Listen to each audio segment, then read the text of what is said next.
Hello guys, how are you? I'm a teacher of English in Argentina and I want to do today all the way around. I want to talk to English native speakers today. So I'm going to teach you some peculiar things about our language, about Spanish.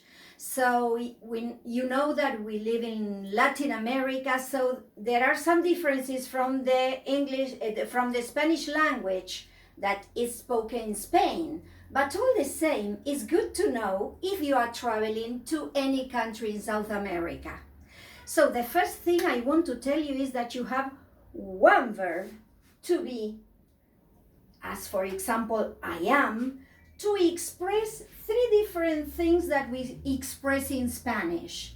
One is yo estoy, that means to tell your feelings of where you are. I'm in my English classroom, the one that I use with my students, the ones who come here and learn English.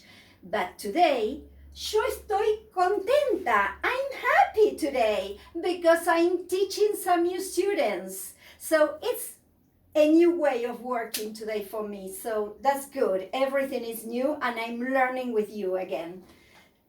Yo soy, I am. I am a teacher of English, so yo soy. And I'm Miss Lily, so I'm introducing myself. Hello. Yo tengo, this is for the age, and I'm not going to tell you my age. You can guess, of course. But that is the same, the equivalent to your verb to have. Yo tengo, and there you tell your age. Another interesting thing about our language is that you use in English adjectives before nouns, but in Spanish we use adjectives after nouns. Look at this, the blue sky, you might say, but we say el cielo azul. Blue and azul are the same thing, right? Well, I hope to see you next time. I will go on telling you some interesting facts about our language. Bye-bye, see you next time.